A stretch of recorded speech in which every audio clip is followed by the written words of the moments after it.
e agradecer pela disponibilidade de falar desse tema com a gente.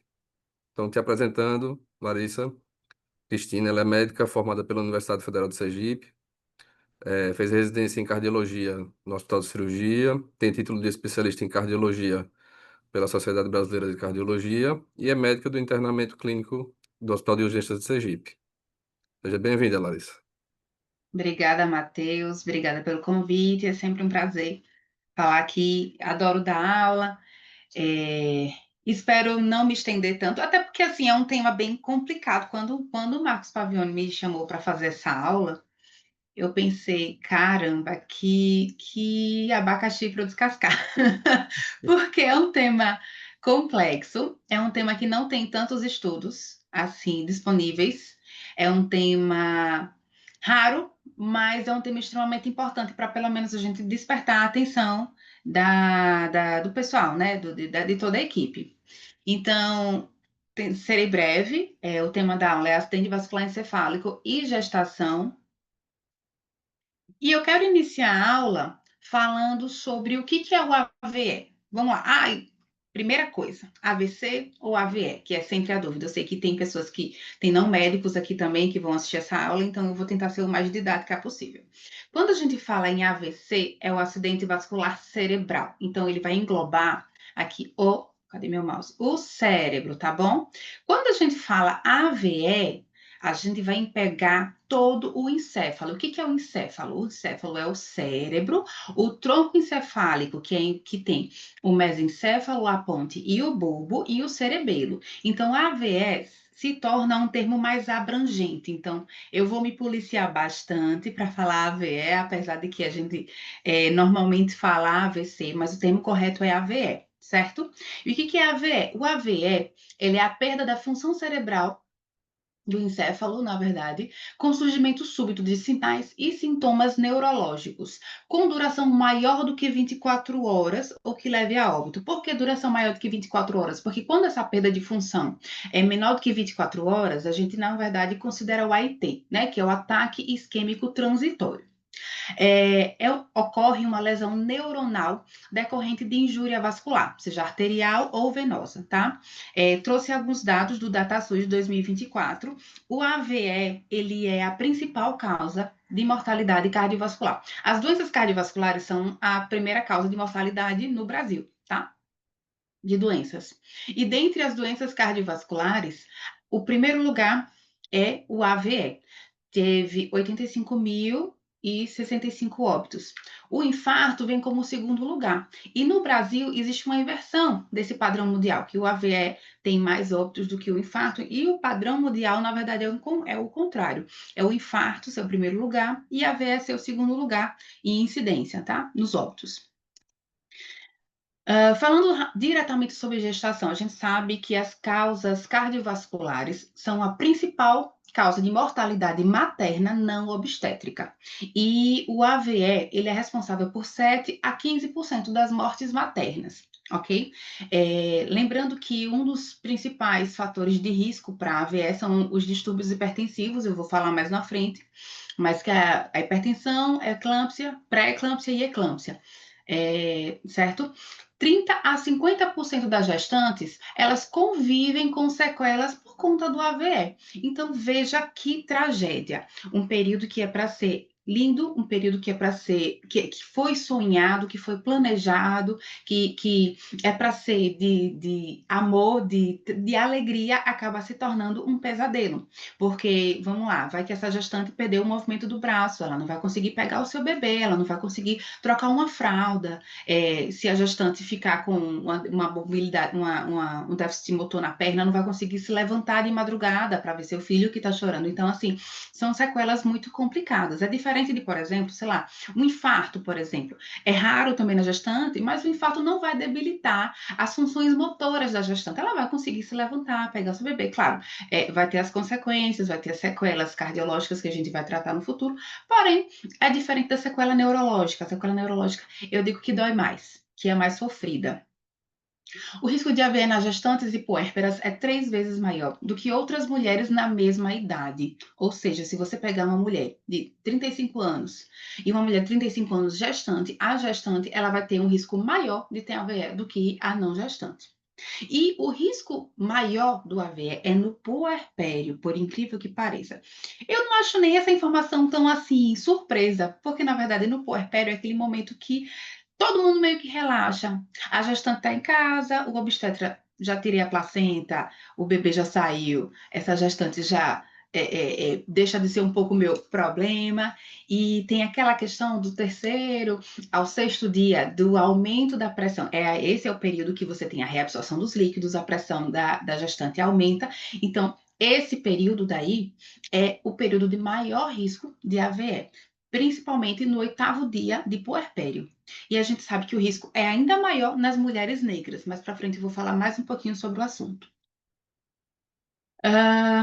Vamos lá. O AVE na gestação, ele tem causas mais raras do que o na população em geral. Na população em geral, quando a gente fala em derrame, né, que é o nome popular, quando a gente fala em derrame, a gente pensa em placa de aterosclerose, certo? Sabe quando a gente faz aquele Doppler de carótidas e tem uma plaquinha de gordura? É essa plaquinha de gordura que a gente tem que ficar prestando atenção. Por isso que a gente, cardiologista, o Doppler de carótidas faz parte do nosso check-up cardiológico. E aí, na gestante, a gente sabe que a incidência de placa de gordura nas carótidas é menor. E quando existe a chance do AVE é por outras causas, normalmente por dissecção arterial, porque a camada íntima da artéria da gestante, ela é mais leve. E aí, quando você coloca, por exemplo, um quadro de eclâmpsia, uma pré-eclâmpsia, que tem um aumento importante da pressão, você tem crises convulsivas, você pode gerar uma dissecção arterial e fazer um derrame na hora que a paciente está lá convulsionando, certo? O infarto venoso ou hemorragia por trombose venosa cerebral também é algo que pode acontecer. Você ter a formação de um trombo e aí você vai ter um infarto, ou então a hemorragia, por exemplo, o sangue não consegue passar porque está ocluído pelo trombo e aí você tem um extravasamento do sangue. E síndrome de vasoconstricção, aquela artéria pode fazer vasoconstricção naquele local, diminuir o suprimento sanguíneo, gera isquemia e a lesão tecidual. Sendo que na gestante, metade dos AVS são hemorrágicos. Ou seja, minha gente, é uma catástrofe. Aqui foi uma tabela de um dos melhores artigos que eu achei sobre o assunto. É um artigo da Circulation, certo? E ele faz um estudo, na verdade, ele faz um compilado de estudos sobre o AVC, o AVE, nas gestantes. Eu só queria chamar a atenção aqui que nos lugares estudados, a incidência maior foi nos Estados Unidos.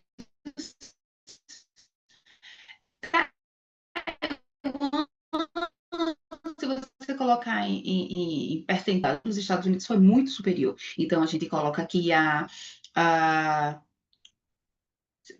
me escutam? Tá, voltou. A gente coloca que os Estados Unidos têm a maior incidência, né, nesse quadro aqui. E eu quero chamar a atenção da idade. Veja, a mediana da idade dos Estados Unidos foi de 30 anos. Veja, a idade mais velha, ela aumenta o risco do AVE.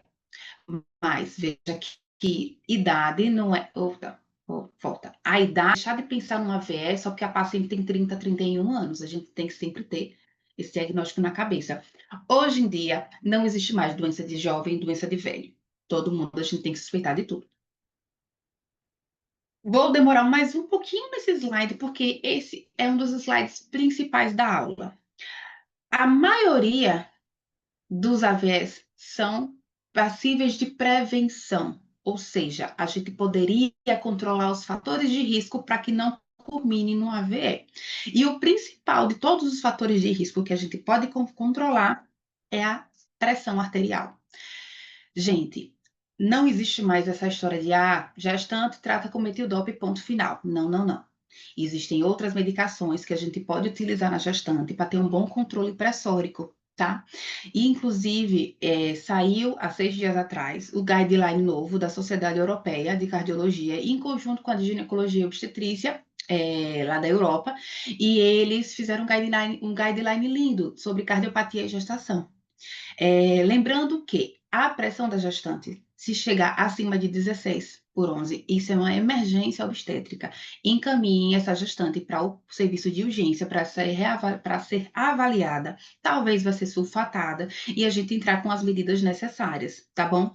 Se vocês pegarem uma gestante no consultório que tem pressão elevada, acho que vale a pena passar por uma avaliação cardiológica. As gestantes estão chegando cada vez mais velhas, com outros fatores de risco. As gestantes estão chegando muito sedentárias, com alimentação muitas vezes inadequada. Então, a gente da cardiologia, a gente está acostumado a fazer essa prevenção, né? Esse controle dos fatores de risco. Então, encaminhar para o cardiologista para fazer um acompanhamento em conjunto com vocês, obstetras. Estamos aqui para trabalhar juntos. Obesidade é um fator de risco extremamente passível de prevenção. A gente tem sim que pegar no pé da gestante, ela não pode ganhar mais peso do que o esperado. O tabagismo não precisa nem falar, não vou nem me prolongar nesse assunto. A dislipidemia, claro, vamos lá, na gestação a gente não dosa perfil lipídico, a gente sabe que o colesterol da gestante, ele vai ser mais aumentado, ele está nutrindo o ser vivo, está criando um ser vivo, na verdade. Mas se essa gestante já tinha um colesterol extremamente aumentado antes, por exemplo, a hipercolesterolemia familiar, um LDL de 350, então essa gestante precisa ser acompanhada, porque talvez exista a necessidade da gente colocar. A única medicação que a gente tem liberada para gestante é a colestiramina. Mas se ela for de alto risco, ela vai ter que usar. E é isso daí. Simvastatina totalmente contraindicada na gestação, tá certo? Tanto Simva, quanto Rosuva, quanto ciprofibrato, são medicações totalmente contraindicadas na gestação.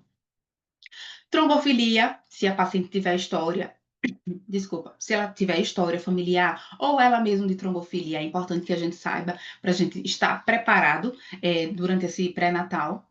Diabetes, fator de risco para tudo, tanto para pré-eclâmpsia, quanto AVE. Migrânia, a enxaqueca, a cefaleia, né? A migrânia, a gente sabe que ela tem uma relação muito próxima com o AVE. Talvez eu fico brincando que é a história de quem veio primeiro, o ovo ou a galinha, lembrando que a dor aumenta a pressão. E aí vem, quem é que causa a pressão alta? Será que é a dor de cabeça que aumentou a pressão? Ou a pressão aumentou e aí deu dor de cabeça, né? Mulheres negras, vamos lá. Nos Estados Unidos, existem alguns estudos sobre isso, e eles ressaltam que lá existe uma divisão muito mais clara do que aqui na nossa sociedade brasileira, né? Aqui no Brasil, existem alguns cientistas que defendem a raça brasileira, que nós somos muito miscigenados. Mas, a critério de estudo científico, as mulheres negras elas têm um risco maior em 17% do que todas as outras etnias de desenvolver um AVN durante a gestação. Idade acima de 35 anos, surpresa para ninguém, acredito, né? Veja, as mulheres estão trabalhando mais, as mulheres estão em busca dos seus sonhos, suas realizações pessoais antes de gestar. Então, elas já chegam na gestação mais velhas, mais expostas, com mais fatores de risco, né? Acima dos 35 anos, eu sei que já é uma gestante meio idosa para vocês da obstetrícia. A presença de MAV, né, malformação arteriovenosa ou outras alterações vasculares, se for uma gestante que já sabia que tinha algum aneurisma, alguma malformação arteriovenosa, ou que já tem uma história na família de aneurisma cerebral, essa gestante precisa ser acompanhada de perto. Uma gestante cardiopata, com certeza já tem alto risco de AVE também, certo? Quando eu falo em cardiopatia, eu quero destacar doenças valvulares, principalmente na válvula mitral. A fibrilação atrial, que é uma arritmia emboligênica, quando não controlada, quando não anticoagulada, a fibrilação atrial, pode fazer trombo no átrio esquerdo. Do átrio esquerdo, ele sobe para a cabeça, tá? E o FOP, que é o forame oval patente, que eu vou falar um pouquinho mais sobre isso, que eu acho que desses assuntos é o que menos se sabe do lado de vocês, certo? Que é o menos conhecido. Fatores de risco relacionados à gravidez. Como eu já falei, a hipertensão, principalmente a hipertensão gestacional, aquela gestante que não era hipertensa e que passa a ser hipertensa durante a gestação. A pré-eclâmpsia, a eclâmpsia e a síndrome HELP também são grandes fatores de risco, que é o grande problema, né? Nosso maior medo da gestante com a eclâmpsia, com a crise convulsiva, é ela fazer um AVE durante a crise convulsiva. O parto cesariano, alguns trabalhos mostram que o parto cesariano é maior, tem uma chance maior de levar a uma AVE do que o parto vaginal. Infecção puerperal, principalmente do trato geniturinário e sepse. Então, quando a gestante chega com suspeita de infecção urinária na maternidade, a gente já tem que olhar para essa gestante como um alto risco para derrame, para AVE, certo? Gestação múltipla, que também eu brinco que é alto risco para praticamente tudo na obstetrícia, e a cardiomiopatia periparto, assim como as outras cardiopatias que eu já citei aqui. Aqui são alguns mecanismos dos fatores de risco, como eu já falei anteriormente, sobre o que vão aumentar o risco dessa gestante de ter um AVC, um AVE. Aqui, os distúrbios hipertensivos da gestação, alterações na circulação cerebral, aneurismas. O que é um aneurisma? Para quem não é médico, aneurisma é você tem uma artéria, e quando essa artéria ela começa a ficar dilatada, a parede dela ela fica mais fina, e essa dilatação a gente chama de aneurisma. Então, essa parede mais fina, se a pressão aumentar um pouquinho, se você tiver uma instabilidade hemodinâmica, ela pode romper e pode fazer um AVE hemorrágico, tá? Dissecção arterial, como eu já falei, uma arterite também pode fazer um rompimento do vaso. E as doenças cardiológicas, que eu também já tinha falado anteriormente. Aqui também é só para ilustrar, vamos lá, sobre a etiopatogenia. Por que a gestante ela tem um maior risco de AVE do que outras mulheres da mesma idade que não gestantes? Simples, por conta do estado protrombótico da gestação e as outras alterações. Hemodinâmicas, por exemplo, você tem um aumento do volume sanguíneo, você tem um aumento do fluxo cerebral, alterações vasculares. Aqui, deixa eu ver se minha... Ai, volta. Meu Deus. Eita, voltou tudo. Aqui. Aqui, vamos lá. Alterações vasculares, você tem disfunção endotelial, principalmente quando você tem a questão dos fatores de risco, né? A dislipidemia, uma gestante hipertensa, uma gestante que fuma, uma gestante obesa, uma permeabilidade vascular aumentada, uma desregulação no sistema venoso, no sistema arterial cerebral. Existe também uma associação da resposta imunomoduladora, porque você tem um aumento das citocinas durante a gestação e um estado de hipercoagulabilidade. A gestante ela tem um estado de protrombose, né? Você tem um aumento dos fatores procoagulantes e uma diminuição dos fatores. Perdão, você tem um aumento dos fatores procoagulantes e você tem uma estase venosa. O útero ele vai ficar em cima da veia cava, a inferior. Então, você acaba diminuindo a circulação venosa, você acaba, você diminui a velocidade, pronto, é isso que eu queria falar, você diminui a velocidade da circulação venosa, então você gera uma estase, você gera um congestionamento, digamos assim, da circulação da gestante, tá? Por isso que a gente pede para a gestante sempre deitar do lado esquerdo, para descomprimir a veia cava.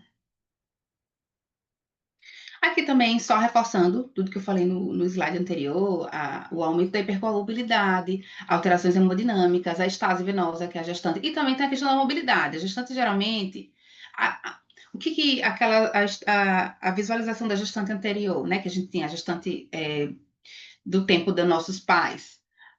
Você precisa comer por dois, você precisa descansar, perninhas para cima. Aí junta o edema, que muitas vezes a gestação avançada vai dar, edema de membros inferiores, a gestante vai ter uma mobilidade reduzida, já dava preguiça de fazer atividade física antes, aí piora ainda mais. Isso tudo piora a estase venosa. Quando a gestante ainda faz musculação, faz uma atividade física, você melhora a circulação, tá? Sintomas. O AVE, ele dá sintomas dependendo do local acometido, certo? Sintomas gerais. Fraqueza, tontura, náuseas e vômitos. Uma cefaleia, elas falam que é a pior dor de cabeça que já sentiu na vida. Alterações na visão, diplopia ou então visão turva, diplopia, visão dupla, tá? Visão turva ou ausência de visão, alteração na fala, Eu já peguei um caso de AVE, não foi gestante, mas eu já peguei um caso de AVE de uma paciente que só falava que comeu uma manga. Eu comi uma manga. A resposta de todas as perguntas que a gente perguntava, eu comi uma manga. Então, desorientação não era desorientação, ela estava tendo na verdade era um AIT, que foi transitório, com menos de 24 horas normalizou, mas era um sintoma.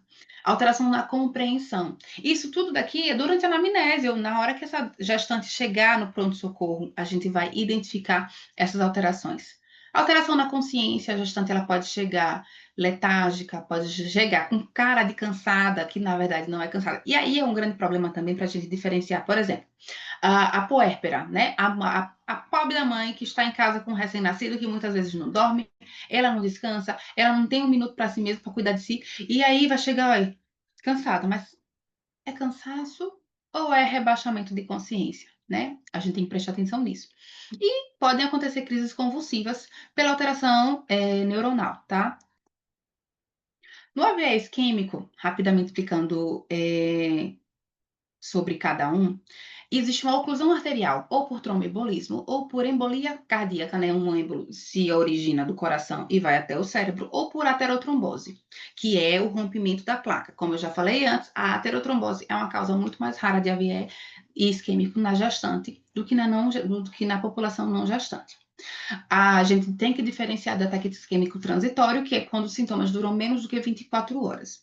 Só que qual é a questão? Quando a gente identifica um AIT, a gente tem que ficar ligado, porque a paciente que tem um AIT, ela tem 15% de chance a mais de esse AIT virar um AVE propriamente dito.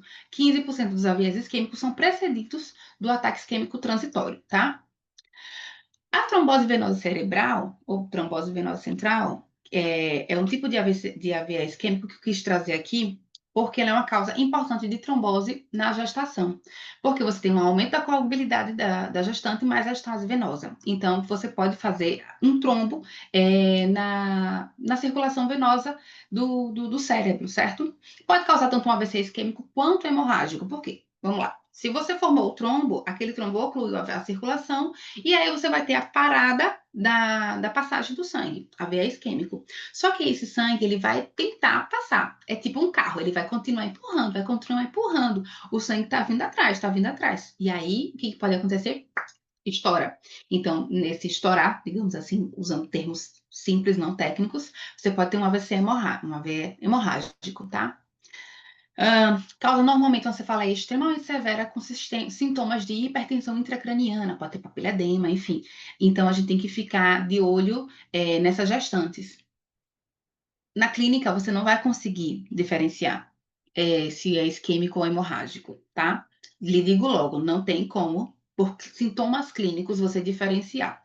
A única coisa que chama a atenção um pouquinho mais pra gente é porque no AVE isquêmico, os sintomas eles podem ser bem progressivos, aos poucos que vão se instalando. E o hemorrágico, ele tem uma duração ele tem uma instalação muito rápida. E em questão de 24 horas, a pessoa pode passar de acordadíssima para entubada Glasgow 8, sabe? E a anticoagulação nesses casos da trombose venosa cerebral, ela pode ser muito difícil, porque, como eu já falei antes, você fez um trombo, ocluiu a circulação, então tem indicação de anticoagulação, mas aí você fez o AVC, o AVE hemorrágico, e aí, vai coagular? Né? É difícil. Forame oval patente. Das cardiopatias, é a que eu escolhi para falar com vocês. Porque é rara, mas acontece, já diz o meme. Inclusive, peguei essa semana no meu consultório de cardiologia uma paciente jovem, 20 e poucos anos, atleta, esportista, resolveu fazer um check-up. E aí, durante o check-up, a gente fez um ecocardiograma transtorácico, simples mesmo. E no ecocardiograma transtorácico apareceu o que a gente chama de shunt septo interatrial redundante. Quando a gente vê o septo interatrial redundante no ecocardiograma transtorácico, aí tem coisa. Aí a gente parte para o eco transesofágico, que, como eu estou colocando aí no slide, ele é o padrão diagnóstico para a gente identificar a FOP, que é o forame oval patente. E o que é FOP?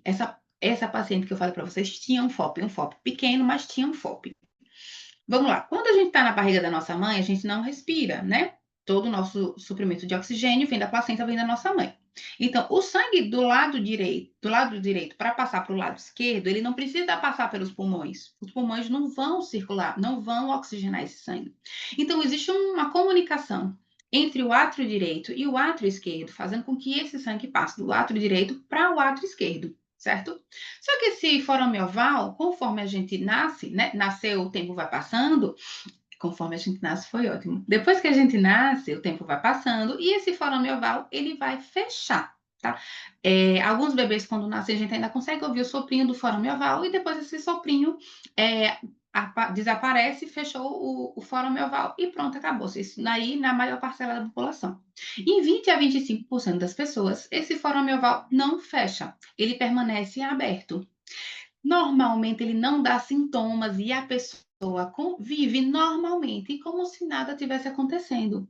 Ele não é detectável no ecocardiograma transtorácico. Por isso que eu tenho pacientes que até descobriram FOP com mais de 50 anos, fizeram eco a vida toda, fizeram check-up a vida toda e nunca se viu no ecocardiograma o FOP. Mas sim, ele é um defeito congênito, né? De fechamento, na verdade. A gente vai fazer esse diagnóstico no eco transesofágico, com testes de microbolhas, que a gente vai ver a passagem de bolhas do átrio direito para o átrio esquerdo, então a gente confirma essa FOP. Em geral, a mulher pode viver sem problemas nenhum, não tem nenhuma restrição, não é considerado cardiopatia, mas a gente precisa chamar atenção para alguns pontos quando a gente faz o diagnóstico de FOP. E um dos pontos é justamente isso, a ocorrência do AVE por embolia paradoxal, ou seja, vamos lá, essa gestante fez uma TVP, vamos supor, uma TVP no membro superior direito. Esse trombo, ele pode viajar até o coração, pela veia cava, chega no coração direito, passa pelo forame oval, vai para o átrio esquerdo e sobe até o cérebro. Então, sim, esse AVE pode acontecer. É raro, mas acontece, que é o que a gente chama do AVE criptogênico. Nesses casos, quando você tem um AVE por FOP, a gente tem totalmente indicação de fechar. Ah, Larissa, por que não fecha o FOP quando você descobre? Porque é muito raro, tem que ser assim, uma junção de fatores. Se você tiver uma paciente que já tem uma trombofilia, por exemplo, beleza, vamos fechar esse FOP. Mas se não, se a gestante não tem nenhum fator de risco, ela vai viver bem com esse FOP o resto da vida. A gente só precisa alertar. Vamos para frente, senão eu vou falar demais do coração e esqueço do resto. Hemorragia, AVE hemorrágico, ele pode ser subaracnoide ou intraparenquimatoso, ou seja, aquele AVE que é dentro do cérebro mesmo. O subaracnoide que é aquele que fica nas meninges, e o intraparenquimatoso é o que vai ficar dentro do tecido mesmo, do cerebral, tá? Cerebral ou cerebelo, enfim. Geralmente tem uma cefaleia extremamente intensa, porque você tem um aumento da pressão intracraniana, tá? Quando é subaracnoide, você pode ter rigidez nucal, o rebaixamento de nível de consciência é mais rápido, como eu já tinha falado anteriormente, podem vir convulsões, náusea, vômitos, e os sintomas neurológicos, eles são progressivos. Dentro de 24 horas, essa gestante pode afundar. Quando você tem uma hemorragia subaracnoide, a gente pensa mais em ruptura de aneurisma ou de má formação arteriovenosa. E quando a gente pensa no AVE hemorrágico por hipertensão, normalmente ele é mais intraparenquimatoso. Hipertensão pré-eclâmpsia e eclâmpsia, já falei várias vezes aqui, aumenta o risco de AVE hemorrágico em 4 vezes pelo resto da vida dessa gestante, tá? Então, só o fato dela ter sido uma gestante com pré-eclâmpsia ou hipertensão gestacional ou eclâmpsia, ela já tem um risco maior de no futuro ter um AVE. Pode causar tanto um AVE isquêmico quanto hemorrágico durante a gestação. Tem vários fatores de risco em comum: diabetes gestacional, obesidade, tabagismo. E os distúrbios hipertensivos da gestação conferem um maior risco de AVE do que os outros fatores de risco convencionais. Por exemplo, quando a gente fala uma gestante que tem obesidade e uma gestante que tem hipertensão, a hipertensa, por mais que não tenha obesidade, ela vai ter um maior risco de ter um AVE hemorrágico do que a obesa. Sim, simplificando, certo? Vamos lá. Qual o objetivo da aula? A gente dá o suporte inicial dessa gestante que chega para a gente no pronto-socorro com suspeita de AVE. Em primeiro lugar, a gente tem que manter o suporte respiratório dessa gestante, tá? Identificou na anamnese, viu que tem uma chance de ser um AVE, pega essa gestante, põe na estabilização e vamos manter a saturação dela maior que 92%, tá? Lembrando que o cérebro ele só trabalha com oxigênio, então se essa gestante ela entrar em hipóxia, você vai piorar ainda mais a lesão tecidual. Atenção para obstruções de vias aéreas. Por exemplo, se essa gestante teve um AVE que pegou tronco cefálico e aí ela não consegue respirar, ela não tem o controle da respiração, intuba. Se você vê que ela tem algum risco de broncoaspiração, intuba. Se você vê que ela está rebaixando, está com Glasgow próximo de 9, 8, intuba. Vamos garantir as vias aéreas dessa gestante. Lembrando que dieta zero, né? Nada de risco dessa gestante broncoaspirada, porque ela vai fazer exames, ela pode precisar de uma trombólise, então, dieta zero da hora que ela chegou dentro do pronto-socorro, tá? Monitorizar a temperatura dessa gestante, evitar hipertermia, e a gente tenta manter a temperatura próximo de 36,5 graus. Por quê? A hipertermia, a hipo também, mas principalmente a hipertermia, pode ser mais nocivo para o tecido neurológico. Monitorização cardíaca sempre. Por quê? Lembre que uma causa importante de AVE são as arritmias cardíacas, principalmente a fibrilação atrial. Então, às vezes, a gestante chegou, está com sinais de AVE, você só colocou o monitor, você já vê lá, fibrilação atrial, um ritmo. Como é que a gente diagnostica fibrilação atrial? Um ritmo irregular, aquele RR, né? A espícula, né? Não é espícula porque é uma marca-passo. Eu estou tentando encontrar um jeito mais simples de ensinar para vocês. Aquela pontinha, né, do monitor que a gente vê lá do traçado do eletrocardiograma, que é a onda R, tá? Quando você vê um RR irregular, aí a gente pode realmente pensar em fibrilação atrial. Lembrando que também podem acontecer eventos coronarianos, pode ser que no monitor você flagre um supra DST, e aí lembrando que o monitor ele não é diagnóstico de infarto. Se flagrou um supra DST, faz um eletrocardiograma. E essa monitorização, ela deve ser preferencialmente em UTI, por conta da probabilidade que é alta dessa gestante de deteriorar conforme o tempo vai passando. Controle da pressão arterial. Calma, não se desespere. Você vai pegar uma gestante com a pressão alta, nosso instinto é vamos baixar para 12 por 8. Não, não faça isso. Se você fizer isso, você pode pegar um AVE hemorrágico e transformar em isquêmico, porque você pode baixar demais a circulação e aquela área de penumbra que você pode salvar, você vai perder. A gente deve reduzir, a meta é reduzir no máximo 15% a pressão arterial nas primeiras 24 horas do internamento. Então, é com cuidado mesmo. Com que medicação, Larissa? Veja, não existia um consenso. Pesquisei bastante, não existia um consenso de uma medicação X. Pronto, faça aquela e acabou-se. Não existe. O que eu encontrei é o seguinte: como essa paciente vai ficar internada e provavelmente em UTI, uma das melhores drogas que a gente tem para esse controle é o nitroprusiato, né, que é o nosso nipride. Lembrando sempre que a gente tem que monitorizar tem que fazer o acompanhamento fetal, porque o nipride pode fazer intoxicação por cianeto, né? Mas assim, é um uso prolongado. Aquele uso para você fazer uma estabilização inicial pode até ser em acesso venoso periférico. Lembrando que tem que pegar um gel calibroso, certo? O pessoal da enfermagem ajuda a gente com acesso calibroso. O nipride é uma droga vasoativa, preferencialmente o acesso central, mas a gente sabe que na hora do vamos ver, vai ser o periférico mesmo que a gente tem. Se vai para trombólise, a gente tenta deixar uma preá sistólica menor do que 185, uma diastólica menor do que 110. E a hipotensão é rara, não é para ter hipotensão. Se você tem uma gestante hipotensa, a gente precisa pesquisar a causa. Será que é um infarto? Será que é um TEP? Será que é uma arritmia? Tá?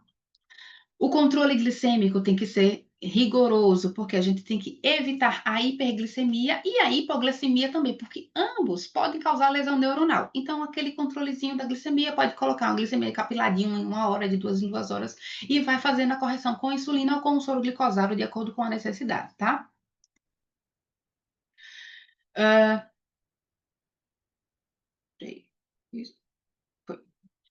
Laboratório. Gestante chegou, botamos na estabilização, já monitorizamos, já fizemos o controle da temperatura, da pressão arterial, vamos lá para o laboratório. No laboratório, a gente vai pesquisar inicialmente alguma causa desses sintomas. Vamos colocar glicemia, eletrólitos, função renal, hemograma, coagulograma. Lembrar sempre que pode ser a pré-eclâmpsia, a eclâmpsia, então a gente vai botar TGO, TGP, marcadores de necrose miocárdica, pensando em uma síndrome coronariana aguda. O lipidograma eu coloquei aqui com 3 asteriscos, porque eu não sei se vai nos ajudar. Lembra que eu falei para vocês que a gestante ela tem um colesterol mais aumentado mesmo durante a gestação?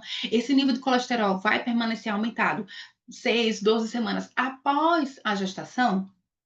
Então, fica aí no asteriscozinho. Não acho que vai ajudar a gente muito nesse manejo inicial do AVE. O eletrocardiograma, como eu já falei, é um exame mandatório, porque a gente vai pesquisar a ocorrência de arritmias e de síndrome coronariana aguda. A tomografia e a ressonância são os dois exames que a gente vai fazer, de fato, o diagnóstico, se é um AVE ou não, tá? Não vou me aprofundar nesses exames porque não tenho RQE nem em neurologia, meu RQE é em cardiologia. Então, vou me ater ao que a gente precisa saber, como não especialistas, tá? Na tomografia de crânio, a gente vai fazer sem contraste, pode fazer sem contraste. É um exame seguro na gestação.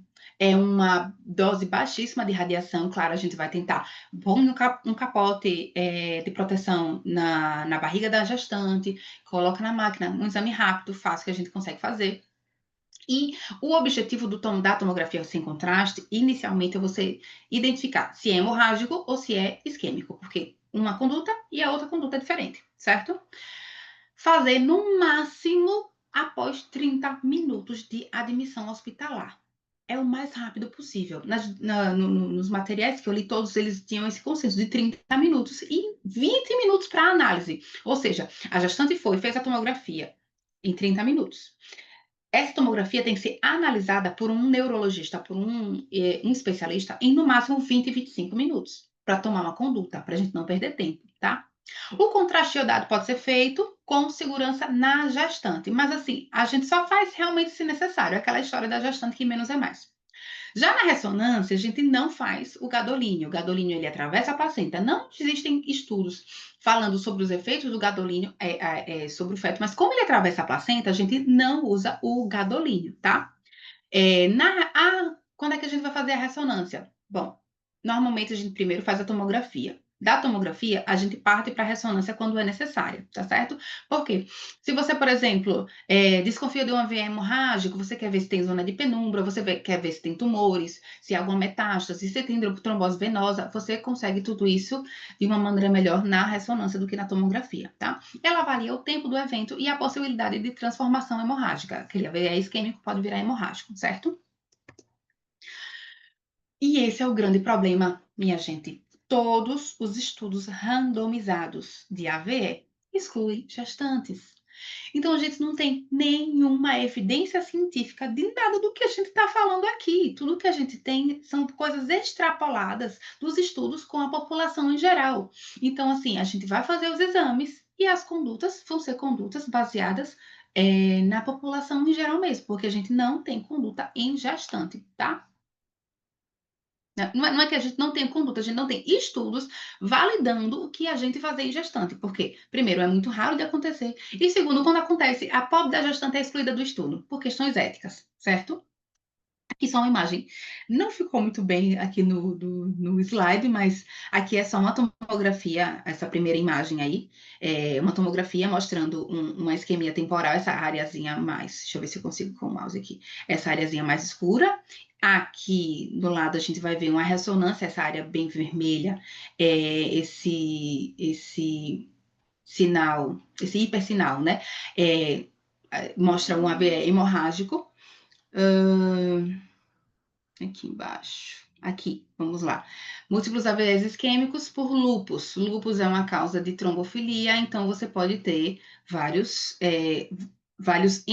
trombos que embolizam no cérebro e fazem microinfartos, AVEs, certo?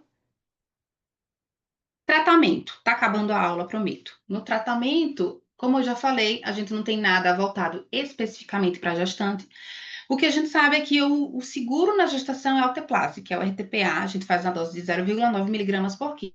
Lembrando que esse tratamento do AVE isquêmico provavelmente vai ser feito depois que ela já passou por avaliação do neurologista, e é o próprio neurologista que vai prescrever. Aqui é só para a gente ter uma noção do que a gente precisa preparar essa gestante para receber essa avaliação. Assim como no infarto, o tempo no AVE, ele é tudo, principalmente no isquêmico, tá? Então, se essa gestante chegou e os sintomas começaram a menos de 4 horas e meia, os sintomas permanecem e na tomografia não tem nenhuma evidência de hemorragia, ela é uma forte candidata para fazer trombólise. Durante a gestação, sim, a gente pode fazer a trombólise durante a gestação. Porque, veja, como eu já falei, o AVE é uma catástrofe, então a gente precisa salvar a mãe, a gente precisa se resguardar que essa mãe vai ficar viva. Existem as contraindicações absolutas e relativas, são muitas contraindicações. Eu não achei válido colocar aqui na aula, porque são muitas coisas. Existe uma tabelinha para isso, na hora que se faz, a gente vê, a gente confere um por um se tem contraindicação ou não. E também, como eu já falei, quem vai fazer isso é o neurologista. Se houver contraindicação à trombólise, existe uma possibilidade que é a trombectomia por angiografia. Passa um catéter na veia femoral dessa paciente e de uma maneira mecânica pinça lá aquele trombo, tá? É uma técnica que está em ascensão, é mais difícil, principalmente por questão da radiação, né? Você vai ter uma radiação muito maior nessa gestante. Na verdade, como eu já disse, não existem muitas certezas na gestação, existem várias hipóteses. E a gente vai fazer o que a gente puder para salvar essa gestante. A aspirina, ela pode ser iniciada após 48 horas do AVE isquêmico. E essa gestante, se por exemplo for no primeiro trimestre, ela vai passar o resto da gestação dela tomando esse AS, até porque ela já é alto risco para tudo, tá? No tratamento do AVE hemorrágico, lembra que a deteriorização clínica é rápida. Se você vê que essa gestante está rebaixando, intube, não perca tempo. Se Glasgow está chegando perto de 9, 8, intube, não espere. Se essa gestante já usava varfarina por algum motivo, por exemplo, ela tem uma prótese metálica cardíaca, ela tem fibrilação atrial, ela já é uma gestante cardiopata com uma fração de ejeção menor do que 35%, aí, se ela já usava varfarina, a gente tem que sempre lembrar da possibilidade de AVE hemorrágico como consequência do uso do anticoagulante. Então, o que a gente vai fazer? Vitamina K, IV 10 miligramas lento. E avalia a necessidade de transfusão de plasma fresco congelado, tá? 20 ml hora, ou 20 ml por quilo. E depois que você fez tanto a vitamina K quanto o plasma, a gente faz a coleta do laboratório para ver o INR. O objetivo é sempre o INR menor do que 1,5. Quando é que a gente vai reintroduzir a varfarina? Cara, aí é uma pergunta muito complicada. Mas a gente sabe o seguinte, que se você tem uma tomografia de controle, não mostrou expansão desse AVE hemorrágico, a gestante está melhor, os sintomas diminuíram, estão controlados, a gente tem uma segurança de reintroduzir essa varfarina cerca de 7, 14 dias depois do AVE, certo? A profilaxia de TVP, ela tem que ocorrer inicialmente com meios de compressão pneumática e depois de 48, 96 horas de internamento, se a tomografia de controle não tiver expansão do AVE hemorrágico, a gente pode voltar à heparina subcutânea, certo? Tanto a de baixo peso quanto a não fracionada. Cirurgia de acordo com a neurocirurgia, como eu já disse a vocês. Vai fazer a tomografia, a neuro vai avaliar e vai dizer a conduta. Se é cirurgia, eles mesmos que vão operar, e aí vai para a UTI, fica lá pelo menos 2 dias em observação, até melhorar, vai fazer a tomografia de controle e vai ser acompanhada no pós-operatório. Lembrando que o AVE hemorrágico é sempre pior prognóstico. Aqui eu coloquei só um esqueminha de um dos únicos artigos que eu encontrei falando condutas, como conduzir um AVE hemorrágico, um AVE na gestante, tanto isquêmico quanto hemorrágico, tá? Deixa eu ver se meu mouse aparece aqui. Pronto, aqui. Se você identificou sintomas, você já vai fazer a tomografia, tá? A paciente está sintomática, faz a tomografia. Fez a tomografia. Se apareceu hemorragia na tomografia, já chama a equipe da neurocirurgia, tá? Se não apareceu hemorragia, aí você vai ver. Tem menos de 4 horas e meia dos sintomas, aí você pode considerar a alteplase, no caso a trombólise, se não tiver nenhuma contraindicação à trombólise. Se tem mais de 4 horas e meia e ainda tem sintomas, aí a gente pode considerar trombectomia, né? A mecânica, pela arteriografia. E aí, você também pode considerar, dependendo de como a sua gestante tiver, a ressonância sem contraste. Lembrando que o gadolínio atravessa a placenta, ele está contraindicado na gestação, tá bom? Aqui ele coloca outras coisas, por exemplo, transesofágico, se você tiver suspeita de FOP, que é justamente com a passagem das microbolhas, ultrassom de carótidas, se você suspeitar de uma placa aterosclerótica causando esse AVE. Mas o que eu queria focar era mais aqui. Lembrem desse número, 4 horas e meia. Tem 4 horas e meia dos sintomas. Essa tomografia não mostrou hemorragia e essa paciente ainda continua com sintomas. Ela é uma forte candidata para fazer trombólise, tá? E aí eu quero. Esse é o penúltimo slide da aula. Eu quero só deixar algumas mensagens, umas take-home messages. Apesar de raro, o AVE em gestantes é muito grave e precisa ser identificado prontamente. Nunca subestime a possibilidade. Ah, ela é muito jovem. Não existe isso, tá? A triagem inicial tem que ser avaliar os sintomas do AVE, internamento e já chamar a interconsulta com o especialista e já articular a realização de tomografia ou ressonância para a gente fazer logo a identificação desse AVE. Lembre, o ideal é 30 minutos dentre o aparecimento dessa gestante na porta e a gente fazer a tomografia. E essa tomografia precisa ser avaliada em 20 minutos. O AVE isquêmico com menos de 4 horas e meia de sintomas pode ser trombolizado, então você dá a essa gestante uma chance muito maior de viver sem as sequelas. Veja, podem ficar algumas sequelas? Podem, mas quando você faz uma trombólise, a recuperação é muito melhor. As sequelas ficam bem menores. As gestantes com síndromes hipertensivas gestacionais, principalmente da raça negra, elas são as de maior risco para AVE, 17% a mais. A pressão arterial deve sempre ser controlada, mas com parcimônia, senão você vai pegar um AVE hemorrágico e transformar em isquêmico, ou um isquêmico e mito. Você vai pegar um AVE isquêmico e transformar em hemorrágico, tá?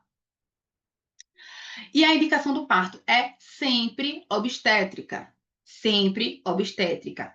Eu não vou entrar na conduta da obstetrícia, o neuro não vai entrar na conduta da obstetrícia, o obstetra é soberano, certo? Ele vai dizer qual é o parto que essa gestante vai ter, ok? Aqui eu quero só mostrar como a cardiologia está cada vez mais chegando próximo da obstetrícia. Esse ano tivemos o artigo, o Registro Brasileiro de Cardiopatia e Gravidez, que é o REBECA.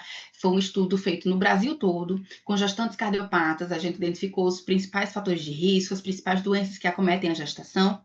E há 6 dias atrás, no Congresso Europeu de Cardiologia, foi lançado os guidelines para controle de doenças cardiovasculares na gestação. Foi uma parceria da cardiologia com a ginecologia de lá da Sociedade Europeia e fizeram esse documento enorme, são mais de 100 páginas. Não tive condições de ler ainda, mas ele está bem completo e recheado de condutas. E agradeço a todos pela atenção. Muito obrigada. Obrigado, Larissa. Foi interessante sua aula. Até foi Obrigada. Na sua Jéssica agora foi tema de uma aula de hipertensão e falou desse guideline, eu também não tive tempo de ler, ele é bem grande mesmo. Quando eu peguei para ler, bem grande, mas ele é importante. Bem, tá É, aqui no celular, no momento eu vou ler. eu acho que uma das coisas mais importantes que você falou aí foi o tempo mesmo, do diagnóstico, né, da suspeita dada e do tempo que o hospital vai ter que fazer para a gente conseguir esses exames de imagem, né? A gente estando dentro desse Eu acho tempo, que é o talvez a maior gente problema. consiga tudo melhor. Eu acho, quando você começou a falar, o maior problema vai ser esse tempo do exame de imagem. Mas aí tem que resolver. É. E aí a gente sabe que outras coisas vão aparecer no meio do caminho. Ambulância para levar a gestante. Se chega, quem é que vai com essa gestante? Dá entrada lá, papel, não sei o que, não sei o que. É complicado. Por isso que, assim, tem que ser. Eu falei no momento da aula, tem que ser na hora da triagem. A gestante chegou, você já captou os sinais neurológicos, já tem que acionar o protocolo pensando em AVE.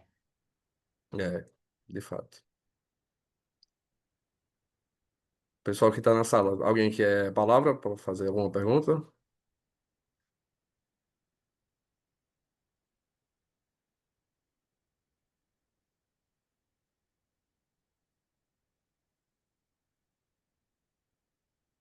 Larissa, eu acho que foi bem esclarecedora mesmo, sua aula mesmo. Deixou muito pouca dúvida, realmente. Te agradeço Tentei muito, fazer viu? aqui do que eu encontrei, porque é muito pouco artigo, infelizmente, Uhum, mas deu certo. eu sim. E Larissa, Obrigada. muito obrigado sempre pela atenção. Eu te agradeço bastante. E já já eu te enjoo novamente com outra demanda de lá. Pode me enjoar, a gente adora essas coisas. Obrigada. Nada. Tchau, tchau, Larissa. Boa noite. Boa noite a todos. Boa noite.